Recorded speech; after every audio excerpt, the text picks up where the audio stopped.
दोस्तों नमस्कार। मेष राशि वाले मेरे मित्रों, 5 ऐसे कार्य जो दुनिया की हर एक सुहागन महिला को करना चाहिए।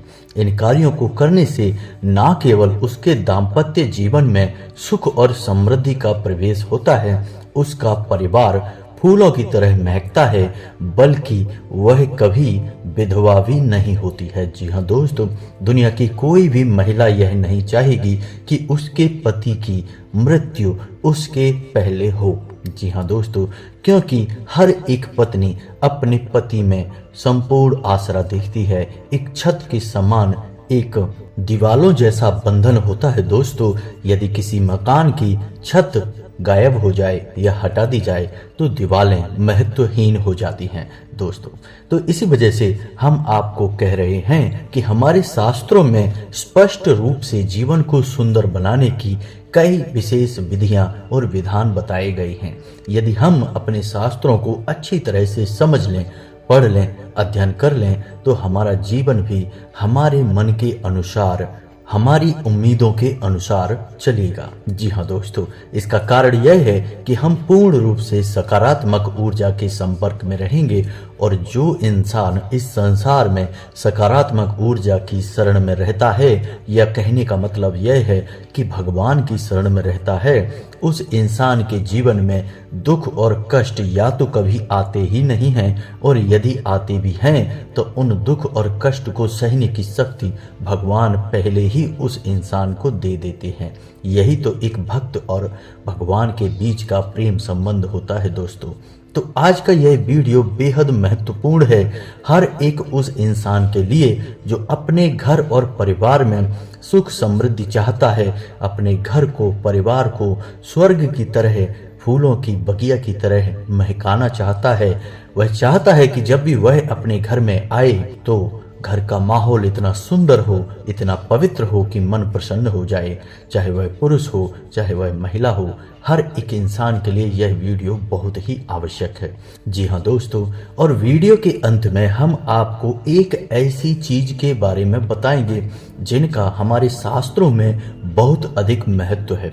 ज्योतिष में भी इस वस्तु का बहुत अधिक महत्व है, और यह महत्व दाम्पत्य जीवन के बारे में है। जी हाँ दोस्तों, भगवान भोलेनाथ और माता पार्वती से इस चीज का सीधा संपर्क होता है, और जब इंसान इस चीज को अपने घर में ला कर रखता है, पूरे विधि विधान के साथ इसका पूजन अर्चन करता है, तो उस इंसान के ऊपर ना केवल भगवान भोलेनाथ की कृपा बरसती है, बल्कि माता पार्वती का भी प्रेम और आशीर्वाद उसे प्राप्त होता है। जी हाँ दोस्तों, ऐसे इंसान की जोड़ी कभी नहीं बिछड़ती है, और ऐसे इंसान के दाम्पत्य जीवन में कभी क्लेश नहीं होता है, किसी भी प्रकार का असंतोष नहीं होता है। तो दोस्तों, आपके परिवार की सुख और समृद्धि आपके हाथ में है, क्योंकि जैसे जैसे आप अपना ज्ञान बढ़ाएंगे, अपने जीवन में परिवर्तन लाते जाएंगे, आपका जीवन बदलता चला जाएगा। जी हाँ दोस्तों, तो वीडियो पूरा देखिए। वीडियो में बताई गई हर एक बात आपके जीवन से संबंधित है, आपके जीवन को सुंदर और मधुर बनाने के लिए विशेष महत्व रखती है। तो हर एक बात को ध्यान से समझने का प्रयास करें, और वीडियो के अंत में बताई गई वस्तु को अपने घर में पूरे प्रेम के साथ लेकर आएं, और हम बताएंगे कि आपको उस वस्तु का कैसे प्रयोग करना है, कैसे विधि विधान के साथ पूजन अर्चन करना है, और एक बहुत ही महाशक्तिशाली उपाय भी बताएंगे जिससे आपके जीवन में, आपके घर में किसी भी प्रकार का कलह क्लेश होगा, असंतोष होगा, आपस में प्रेम यदि कम होगा तो वह बढ़ जाएगा और असंतोष कम हो जाएगा। यानी कि कहने का मतलब यह है कि आपका जीवन बहुत ही सुंदर हो जाएगा दोस्तों। तो चलिए दोस्तों, वीडियो की शुरुआत करते हैं। वीडियो शुरुआत करने से पहले आपसे एक निवेदन है कि कमेंट में पूरे भक्ति भाव के साथ जय माँ भद्रकाली लिखना ना भूलें। माता का सीधा आशीर्वाद आपको प्राप्त होगा, माता की सीधी कृपा आपको प्राप्त होगी। साथ ही साथ कमेंट में ओम नमः शिवाय भी अवश्य लिखें। और यदि चैनल पर पहली बार आए हैं तो चैनल को सब्सक्राइब करना और बेल आइकन को दबाना बिल्कुल भी ना भूलें। दोस्तों, हम आपके लिए, जीवन के लिए महत्वपूर्ण ऐसे ही ज्ञानवर्धक वीडियोज हमेशा लाते रहते हैं। हमारा मनोबल बढ़ाएं और हमारे इस चैनल परिवार को बड़ा करने में हमारी मदद करें। तो चलिए दोस्तों, वीडियो की शुरुआत करते हैं और आपको बताते हैं कि कौन से हैं वो 5 काम जो हर एक सुहागन महिला को करना चाहिए। साथ ही साथ दोस्तों, हम आपको यह भी बताएंगे कि कौन से वो काम हैं जो शास्त्रीय पद्धति के अनुसार किसी भी सुहागन के लिए पूर्ण रूप से वर्जित हैं। क्योंकि दोस्तों, जहां तक आपको यह पता होना चाहिए कि क्या करना है, उससे ज़्यादा आपको यह पता होना चाहिए कि क्या नहीं करना है। इससे इंसान बहुत बड़ी घटना से या यूं कहें कि दुर्घटनाओं से बच सकता है। तो चलिए दोस्तों, वीडियो की शुरुआत करते हैं और बात करते हैं कि सुहागन स्त्री के सुहाग के चिन्ह जो कि उस स्त्री के लिए बहुत महत्वपूर्ण होते हैं और हर एक चिन्ह का विशेष धार्मिक महत्व भी होता है। और इन चीज़ों में दोस्तों सिंदूर, पायल और सुहाग का जोड़ा जैसे लाल साड़ी या लहंगा और चूड़ियाँ, इन चीज़ों का महत्व बहुत अधिक होता है। जी हाँ दोस्तों, तो किसी भी सुहागन महिला को इन चीज़ों का दान बहुत अधिक लाभदायक माना जाता है और शास्त्रीय पद्धति के अनुसार ऐसा माना जाता है कि जो भी महिला इन चीज़ों का दान करती है उसके सुहाग की उम्र लंबी होती है। साथ ही साथ भगवान भोलेनाथ की माता पार्वती के साथ पूर्ण आशीर्वाद और कृपा उस महिला को और उसके पति को प्राप्त होती है। तो दोस्तों, यह तो थी कि सुहाग की चीज़ें दान करनी हैं। अब इसमें आपको कुछ ध्यान रखना है। ध्यान रखने वाली बात यह रहेगी कि जो चीज़ें आप दान करेंगी उन चीज़ों को नया होना चाहिए, कभी भी उपयोग में नहीं लाई गई हो। जी हाँ दोस्तों, तो महिलाओं से यह निवेदन रहेगा कि नई चीज़ों को लेकर ही दान करें। अपने प्रयोग की गई चीज़ें कभी भी किसी को दान ना करें, किसी के साथ शेयर भी ना करें। जैसे कि कहीं आप विवाह के लिए या किसी अन्य माहौल के लिए आप तैयार हो रही हैं, ऐसे में यदि कोई अन्य महिला आपका सिंदूर मांगती है अपने मांग में भरने के लिए, तो उसे ना दें। इसमें कोई बुराई की बात नहीं है, क्योंकि सुहाग की कोई भी निशानी, कोई भी चिन्ह किसी भी महिला के साथ आप शेयर नहीं कर सकती। यह बहुत ही अशुभ संकेत होता है दोस्तों, और इसका बहुत बड़ा दुष्परिणाम भी आगे देखने को मिल सकता है। तो आपको अपनी चीज़ें किसी के साथ में शेयर नहीं करनी है। आप नई चीज़ें खरीद कर दान कर सकती हैं। दान करने का बहुत अधिक महत्व है और अपनी चीज़ें शेयर करने के बहुत अधिक दुष्परिणाम है। तो उम्मीद है आपको बात पूरी तरह से समझ में आ गई होगी। महिलाओं से निवेदन है कि इन बातों को बहुत गहराई से समझें, क्योंकि यह खास तौर से उनके जीवन से जुड़ी हुई बातें हैं। अब इस विषय पर एक प्रश्न मन में और उठ सकता है कि किस दिन दान करें और कहाँ दान करें। तो यदि किसी का विवाह हो रहा है तो उस स्त्री को जिसका विवाह हो रहा है आप उसे दान कर सकती हैं। लेकिन विवाह तो रोज नहीं होते, लेकिन आपको यदि अभी दान करना है तो आप शुक्रवार के दिन या सोमवार के दिन आप किसी भी मंदिर में जाकर दान कर सकती हैं। माता का मंदिर होना चाहिए, आप माता के मंदिर में जाकर इन चीज़ों का दान कर सकती हैं, या फिर किसी ज़रूरतमंद महिला को पूरा का पूरा एक पार्सल तैयार करके और दान में दे सकती हैं। इससे आपके सौभाग्य में वृद्धि होगी और आपके सुहाग की उम्र लंबी होगी। जी हाँ दोस्तों, तो चलिए अब बताते हैं दूसरा काम जो हर एक सुहागन महिला को करना चाहिए। चूँकि सावन का महीना चल रहा है और इस महीने में अपने सुहाग की रक्षा करने के लिए, अपने दाम्पत्य जीवन को सुखी बनाने के लिए बहुत बड़ा सुअवसर प्राप्त हुआ है, और वह यह है कि आप सावन के इस पवित्र महीने में भगवान भोलेनाथ को जल अर्पित कर सकती हैं। साथ ही साथ बेलपत्र भी अर्पित करें। ऐसा इसलिए क्योंकि इससे भगवान भोलेनाथ और माता पार्वती बहुत प्रसन्न होते हैं, और सावन के इस पवित्र महीने में भगवान भोलेनाथ माता पार्वती के साथ इस धरती लोक पर ही निवास करते हैं और भ्रमण करते हैं। तो जब आप ऐसा करती हैं तो भगवान आपके सुहाग की रक्षा करते हैं और आपका आपसी प्रेम भी बढ़ जाता है। इसी के साथ साथ आप यह भी कर सकती हैं कि हरे कांच की चूड़ियाँ स्वयं भी धारण करें और सोमवार के दिन हरे कांच की चूड़ियों को आप दान भी कर सकती हैं। ऐसा करने से भी आपके सुहाग की उम्र लंबी होती है। दोस्तों, यहाँ पर बात जब भी सुहाग की होती है तो ना केवल उम्र लंबी होने की बात की जा रही है, बल्कि आपस के प्रेम को बढ़ाने की बात भी की जा रही है। क्योंकि दोस्तों, जब आपस में दाम्पत्य जीवन में प्रेम होगा तभी तो जीवन का आनंद होगा। जी हाँ दोस्तों, तो उम्मीद है कि यहाँ तक आपको सारी बातें समझ में आ रही होंगी। अब तीसरा काम जो आपको अवश्य करना चाहिए और वह यह है कि आपको इस सावन के पवित्र महीने में अपने पति के साथ किसी भी प्रकार का क्रोधपूर्ण वार्तालाप नहीं करना चाहिए। अब हो सकता है कि आपको यह थोड़ा सा तर्क संगत ना लगे, क्योंकि परिवार में 10 तरह की बातें होती हैं और कभी कभी क्रोध भी आ जाता है।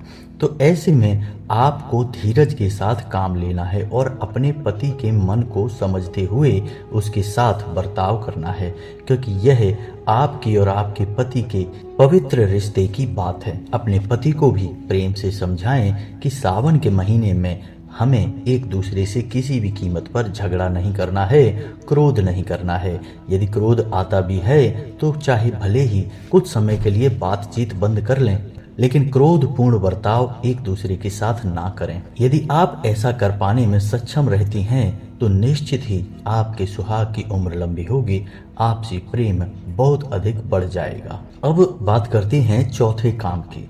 दोस्तों, हर इंसान का जीवन एक जैसा नहीं होता है। कभी कभी तो ऐसा होता है कि दाम्पत्य जीवन में सुख पर्याप्त मात्रा में होता है, थोड़ा बहुत लड़ाई झगड़ा, थोड़ा बहुत क्लेश तो चलता है, लेकिन मधुरता लगातार बनी रहती है। लेकिन किसी किसी महिला का जीवन इतना सौभाग्यशाली नहीं होता है, इसलिए उसके जीवन में प्रेम समाप्त हो जाता है या बहुत कम हो जाता है। पति पत्नी आपस में एक दूसरे से बात नहीं करते हैं, एक दूसरे की तरफ ध्यान नहीं देते हैं। तो ऐसे में महिला बहुत दुखी होती है, क्योंकि इसका कारण यह है कि महिलाओं का जो हृदय होता है वह बहुत अधिक कोमल होता है और वह अपने पति पर पूर्ण रूप से निर्भर और आश्रित रहती हैं। भावनात्मक तौर से वो चाहती हैं कि उनके पति उनकी देखभाल करें, उनका ध्यान दें। तो ऐसे में यदि पति उनके ऊपर ध्यान नहीं दे रहे हैं तो उनका मन दुखी हो जाता है। तो ऐसे में आप क्या कर सकती हैं यदि आपके साथ भी ऐसा हो रहा है तो आपके लिए एक बहुत ही अच्छा शक्तिशाली उपाय है जिसे आप कर सकती हैं। और हम तो चाहेंगे कि हर एक सुहागन महिला को यह उपाय कर लेना चाहिए, ताकि यदि मन में थोड़ी बहुत खटास, रिश्ते में थोड़ा बहुत उतार चढ़ाव आ भी रहे होंगे तो समाप्त हो जाएंगे। तो उपाय को ध्यान से सुनिए।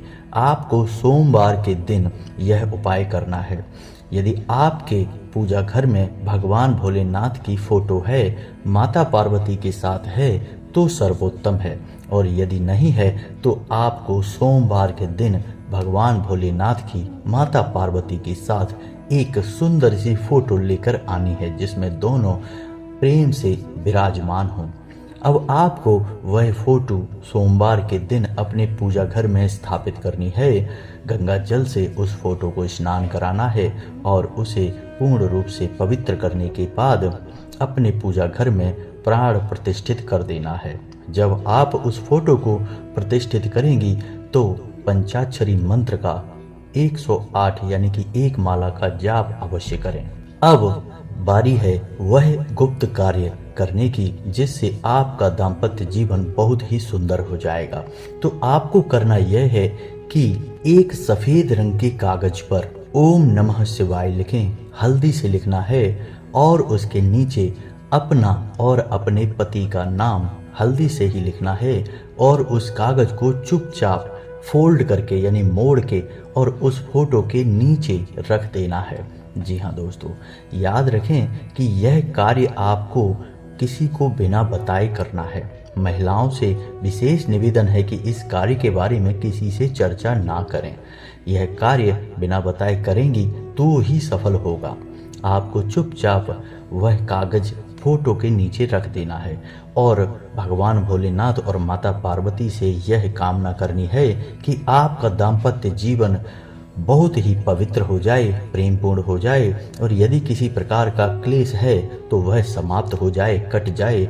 और भगवान से यह विनती करनी है कि अब हम आपकी शरण में हैं, जो भी आप देंगे वह हम आपका प्रसाद समझकर स्वीकार कर लेंगे। अब ऐसे में दायित्व भगवान का बन जाता है कि भगवान आपके साथ क्या करेंगे, और भगवान अपने भक्त के साथ कभी भी अन्याय नहीं करते हैं, यह तो आप जानते ही हैं।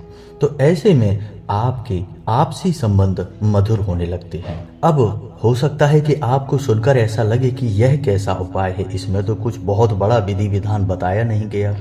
तो हम आपको बता दें कि चूंकि भगवान भोलेनाथ सावन के महीने में धरती लोक पर ही निवास करते हैं, और भगवान भोलेनाथ इसीलिए तो कहे जाते हैं क्योंकि वे आपकी साधारण से साधारण पद्धति से भी प्रसन्न हो जाते हैं और आपकी बात मुखर होकर सुनते हैं। तो आपको कुछ बड़ा क्रियाकलाप करने की आवश्यकता ही नहीं है। भगवान तो आपके मन से जुड़े हैं। आप जब भी उनसे विनती करेंगी भगवान आपकी सुनेंगे। आप इस उपाय को एक बार हमारे कहने से करके देखिए। उपाय बहुत ही सरल है, कुछ भी विशेष नहीं है। बस आप इस उपाय को एक बार करके देखें। हम गारंटी देते हैं कि कुछ ही दिनों में या कुछ ही समय में आपके आपसी संबंध में चमत्कारी बदलाव आने लगेगा। जी हाँ दोस्तों, अब बात यहाँ पर यह आती है कि क्या यह उपाय केवल महिलाएं कर सकती हैं, क्योंकि पीड़ित तो कोई भी हो सकता है, महिला भी हो सकती है, पुरुष भी हो सकते हैं। तो यह उपाय पुरुष भी कर सकते हैं, महिलाएं भी कर सकती हैं। कोई यदि प्रेम संबंध में पड़ा हुआ जोड़ा है, चाहे वह लड़का हो या लड़की हो, वो भी इस उपाय को कर सकते हैं, क्योंकि भगवान की नज़र में यदि प्रेम सच्चा है तो भगवान उस प्रेम को उसकी मंजिल तक अवश्य पहुंचाएंगे। जैसे माता पार्वती का प्रेम सच्चा था तो उन्हें भगवान भोलेनाथ भी मिल ही गए थे। बेशक चाहे कितनी ही तपस्या क्यों न करनी पड़ी हो, लेकिन भगवान भोलेनाथ ने उन्हें प्रेम से स्वीकार कर ही लिया था। वैसे ही आपका प्रेम भी आपकी मंजिल तक पहुंच ही जाएगा। जी हाँ दोस्तों, तो ये तो थे वो 4 कार्य। अब बात करते हैं 5वें कार्य की। असल में यह कार्य कभी करना नहीं चाहिए। इस कार्य को आपको अपने मन में रखना है, और जब भी आप ऐसा करें तो थोड़ा सा सतर्क हो जाएं। यह कार्य बहुत ही सरल है, बहुत ही छोटा है, लेकिन पुराने ज़माने में आपने देखा होगा कि लोग बहुत उपयोग करते थे, अब नहीं करते हैं। तो क्या है वह? तो दोस्तों, पति को पत्नी का और पत्नी को पति का नाम कभी भी लेना नहीं चाहिए। जी हाँ दोस्तों, शिव पुराण में इसका विशेष वर्णन मिलता है कि जो पति अपनी पत्नी का नाम लेता है या जो पत्नी अपने पति का नाम लेती है, उनका दाम्पत्य जीवन पूर्ण रूप से तहस नहस हो जाता है। इस बात के शास्त्रीय प्रमाण मिलते हैं। शास्त्रों में तो यहाँ तक भी मिलता है कि कभी किसी माँ को अपने बड़े बेटे का नाम नहीं लेना चाहिए। इसी वजह से आपने देखा होगा कि पुराने ज़माने में, हमारे पुराने भारत में, जो कि असली भारत था, वहाँ पर घर के बड़े बेटे को कभी नाम लेकर नहीं बुलाते थे। तमाम दूसरे नाम उसके रख लिए जाते थे, मुख्य नाम से उसे कभी नहीं बुलाया जाता था। कहने का मतलब यह है कि किसी भी महिला को अपने पति का नाम नहीं लेना है, और पुरुष को भी अपनी पत्नी का नाम नहीं लेना है। बस आपको इतना सा ध्यान रखना है। यदि आप एक दूसरे का नाम लेते हैं तो आप देखेंगे कि आपके बीच में प्रेम में खटास लगातार बनी रहेगी। हमारे कहने से आप कुछ दिनों के लिए बस नाम लेना छोड़ दीजिए। बस आप देखेंगे कि आपके बीच की प्रेम में जो दूरियां आई हैं वो धीरे धीरे कम होना शुरू हो जाएंगी। उपाय बहुत छोटा है लेकिन बहुत ही चमत्कारी है। आप एक बार इसे करके अवश्य देखिए। दोस्तों, आज के इस भागदौड़ भरे जीवन में हमारे साथ क्या हुआ है, हमारा जितना उत्थान हुआ है, विकास हुआ है, उससे कहीं अधिक हमारी संस्कृति का, हमारे धर्म का पतन हुआ है। हम अपनी जड़ों से दूर हो गए हैं। इस वजह से हमारे जीवन में तमाम क्लेश और परेशानियां हैं। अब हम भागते फिर रहे हैं। सब कुछ हासिल करने के बाद भी मन में सुकून और शांति नहीं है, क्योंकि हम अपनी जड़ों से, अपने शास्त्रों से दूर हो चुके हैं। तो दोस्तों, आपको यहाँ तक तो समझ में आ गया होगा कि कौन से ऐसे कार्य हैं जो करने हैं और कौन से कार्य हैं जो नहीं करने हैं। आज का वीडियो विशेष तौर से महिलाओं को समर्पित है, इसलिए ज़्यादातर बातें जो इस वीडियो में बताई गई हैं वो विवाहित महिलाओं को समर्पित हैं, लेकिन कुछ बातें पुरुषों के ऊपर भी पूर्ण रूप से लागू होती हैं। तो अब आपको बताते हैं उस शक्तिशाली चीज के बारे में जिसका आपके घर में होना बहुत ही आवश्यक है। दोस्तों, यदि आपके परिवार में किसी भी प्रकार का खींचतान का माहौल है, ना केवल दाम्पत्य जीवन बल्कि भाई भाई के बीच में, माता पिता और बेटे बेटियों के बीच में किसी भी प्रकार का कोई भी मनमुटाव है, आपसी तालमेल बिगड़ा हुआ है, तो ऐसे में एक ऐसी चीज है जो यदि आपके घर में आ जाए तो आपके घर के सदस्यों के बीच तो प्रेम बढ़ेगा ही बढ़ेगा, लेकिन इस चीज का विशेष महत्व दाम्पत्य जीवन को प्रेम पूर्ण बनाने में रहता है। जी हाँ दोस्तों, तो ध्यान से सुनिए कि वह क्या चीज है। उस चीज का नाम है गौरी शंकर रुद्राक्ष। जी हाँ दोस्तों, रुद्राक्ष क्या है यह तो आप अच्छी तरह से जानते होंगे। भगवान भोलेनाथ के नयन अश्रुओं से जो पेड़ पौधे बने, उन पेड़ों के फलों को रुद्राक्ष कहा जाता है। रुद्र अक्ष यानी कि भगवान भोलेनाथ के आंसू। अब गौरी शंकर रुद्राक्ष का महत्व क्यों है अधिक? यह रुद्राक्ष असल में दो भागों से मिलकर बना होता है, जिसमें एक भाग गौरी यानी माता पार्वती को समर्पित है और दूसरा भाग शंकर यानी भगवान भोलेनाथ का स्वरूप है। तो इस रुद्राक्ष का आपके घर में होना इसलिए आवश्यक है क्योंकि यह भगवान भोलेनाथ और माता पार्वती की समुचित ऊर्जाओं को समर्पित है। जब आप इस रुद्राक्ष को अपने घर में रखते हैं, अपने पूजा घर में रखते हैं, तो आपके घर में आपसी माहौल प्रेमपूर्ण होने लगता है। ना केवल भगवान भोलेनाथ बल्कि संपूर्ण शिव परिवार की कृपा आपके ऊपर आने लगती है। जी हाँ दोस्तों, तो आप इस रुद्राक्ष को अपने घर में लेकर अवश्य आएं। पूरे विधि विधान के साथ इस रुद्राक्ष को अपने पूजा घर में रख दें और आप चमत्कार देखें। कुछ ही दिनों में आपके आपस में बिगड़े हुए तालमेल बनने लगेंगे, आपका जीवन सुंदर होने लगेगा। जब भी आप किसी इंसान से, अनुभवी इंसान से रुद्राक्ष के बारे में सलाह लेंगे तो लोग अलग अलग प्रकार के रुद्राक्ष आपको बताएंगे, लेकिन गौरी शंकर रुद्राक्ष के बारे में कोई भी नहीं बताएगा।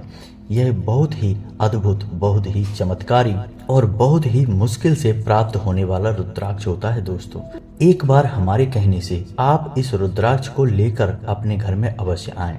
सोमवार के दिन इसे लेकर आएं, पूर्ण विधि विधान के साथ इसे अपने पूजा घर में स्थापित करें, फिर रोज इसे भगवान भोलेनाथ और माता पार्वती का प्रतीक मानकर पूजन करें। आप देखें चमत्कार होंगे, आपका जीवन बदलेगा, इस बात की 100% गारंटी है। दोस्तों, जो इंसान भगवान की शरण में चला गया, देवों के देव महादेव की शरण में चला गया, उसके जीवन का तो उद्धार होना ही है। जब भगवान भोलेनाथ ने आपके जीवन की डोर संभाल ली है तो अब आपको डरने की कोई आवश्यकता नहीं है। आपका जीवन महकेगा, चहकेगा, फूलों की बगिया बन जाएगा। दोस्तों, यदि वीडियो से जुड़े हुए कोई भी सवाल हैं आपके तो आप कमेंट करके पूछें, हम आपके सभी सवालों के जवाब देंगे। इसी के साथ साथ आज का वीडियो समाप्त करते हैं। उम्मीद है हमारे द्वारा बताई गई बातें आपको अच्छी लगी होंगी, और यदि बातें अच्छी लगी हैं तो वीडियो को लाइक अवश्य करें। इसी के साथ साथ कमेंट में जय माँ भद्रकाली लिखना ना भूलें, ओम नमः शिवाय लिखना ना भूलें। मिलते हैं अगले ज्ञानवर्धक वीडियो में, तब तक के लिए धन्यवाद।